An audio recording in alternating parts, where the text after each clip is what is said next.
Bonjour Marjorie, comment ça va? Ça va, super, merci. Un vrai rayon de soleil, vous êtes revenue bronzer de vos vacances? Oui, tout à fait. Alors aujourd'hui, c'est un plaisir de vous accompagner. On est sur le terrain, on est en situation d'exercice avec vous. Exactement, aujourd'hui on vous emmène dans une maison pour mettre de la couleur sur des murs et vous apporter des conseils techniques. On parle de peinture aujourd'hui, on parle de peinture, couleur, de tendance. De savoir-faire soi-même. Exactement, on va vous montrer à quel point c'est facile d'utiliser nos peintures pour un intérieur qui rayonne. Des astuces pour nous faciliter la vie et nous permettre de travailler en toute quiétude. Je vous emmène. Merci. Bonjour, comment allez-vous? Bonjour, ça va et vous-même? Oui, pas mal, pas mal. Merci. Toute l'équipe est venue vous rencontrer pour vous faire les travaux déco avec vous. Entrez. On y va.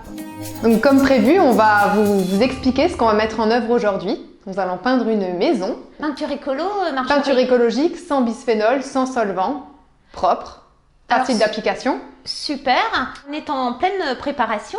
C'est ça exactement. Donc on a protégé les sols, on a préparé le premier mur que nous allons commencer à peindre parce qu'aujourd'hui nous allons en faire deux et on va vous montrer quelques petites astuces pour avoir un résultat vraiment optimal. Et on utilise aujourd'hui des nouvelles tendances du nuancier. Aujourd'hui deux teintes. Étoile d'ambre et taureau andalou. C'est des super couleurs, c'est une nouvelle collection? Oui, complètement. Génial. Comment ça va se passer? On peint sur de la fibre. C'est ça, alors c'est une fibre maille standard qui a déjà été peinte en blanc. Donc en fait, il n'y a pas vraiment de préparation à faire, juste un petit nettoyage avec une microfibre légèrement humidifiée pour enlever la poussière. On a préparé les peintes, c'est la préparation, vous m'avez dit, qui prend le plus de temps. Un petit peu long. C'est ça. Si vraiment on va avoir un résultat vraiment optimal, il faut être très minutieux à la pose du scotch pour avoir quelque chose de très très propre. On va vous montrer également comment la couleur peut apporter énormément de lumière, contrairement à ce qu'on pourrait penser aussi, même dans des espaces qui ne sont pas spécialement grands. Vous passez avec votre doigt pour faire le joint et vous faites une finition avec une éponge légèrement humidifiée pour vraiment bien pouvoir lisser le joint. Nous allons vous montrer comment préparer la première couche du mur. Donc si vous n'avez pas d'outils professionnels pour mélanger, une cuillère en bois peut suffire. Et là on touille pour permettre de mélanger l'eau avec la peinture. Et ensuite, la peinture est prête. Je vais vous montrer le résultat avec la mise en application des joints en acrylique qu'on a fait. Donc voilà, je vais vous laisser regarder. Donc là, vous pouvez voir la finition propre. Top. Avec l'acrylique et le scotch. Ne surtout pas laisser sécher l'acrylique, l'enlever après avoir fait la première couche. Donc là, j'enlève le scotch. Il y aura une mise en œuvre d'une seconde couche et à ce moment-là, on ne viendra plus mettre de scotch. On viendra juste s'arrêter 2-3 cm avant parce qu'on a effectué une surcharge de peinture au moment de la préparation. On va appliquer la première couche de peinture sur le mur. Au préalable, nous avons dégagé les angles. Oui. Ça veut dire qu'on a peint les contours au moyen d'un pinceau rond, un pinceau patte de lapin et on va utiliser également un rouleau. Alors, la différence de tous ces pinceaux, c'est que le pinceau rond va permettre de venir chercher dans les détails, venir appliquer la peinture, mais vous voyez, il fait un effet lisse. Ok. Et la patte de lapin, c'est pour homogénéiser également, mais c'est pour les plus petites surfaces. Donc avec la patte de lapin, vous allez pouvoir peindre des portes, des radiateurs, puis les pourtours, globalement. Super. Et là, on va finir avec le rouleau. Alors il est très important de vraiment imprégner le rouleau dans son intégralité pour charger le rouleau, pour que la couche soit bien homogène. Et deuxième chose importante, éviter d'appuyer lorsqu'on vient peindre, pour éviter les traces et les coulures. Donc la peinture s'applique toute seule, sans appuyer, sans complications. Donc on évite de croiser, on peint normalement. C'est génial.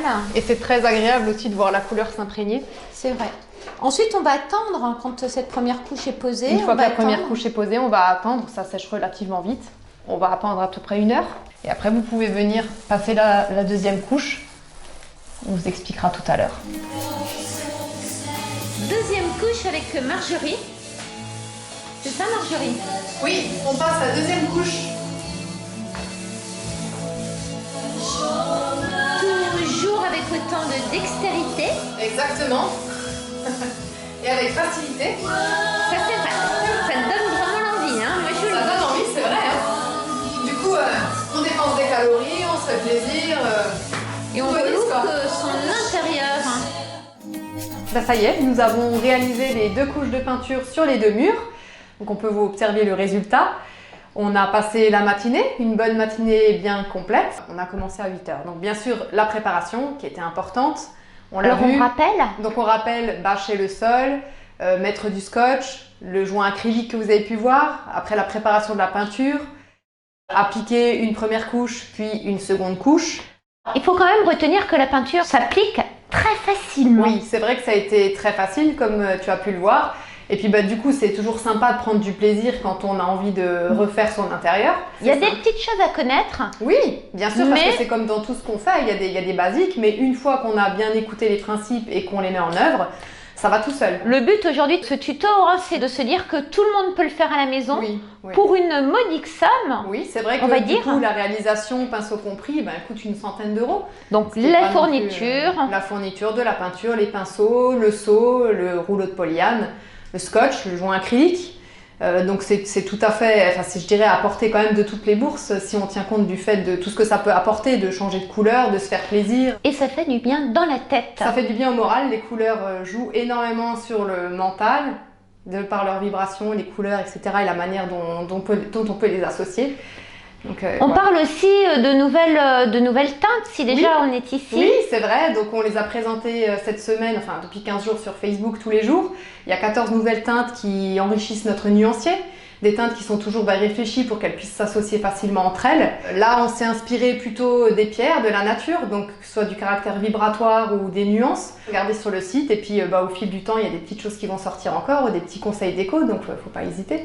Marjorie, votre page Facebook. Oui, c'est la page de Pot Paint, la décologique. Et nous, on se dit à bientôt Pour d'autres aventures. D'autres aventures avec vous. À bientôt. À bientôt.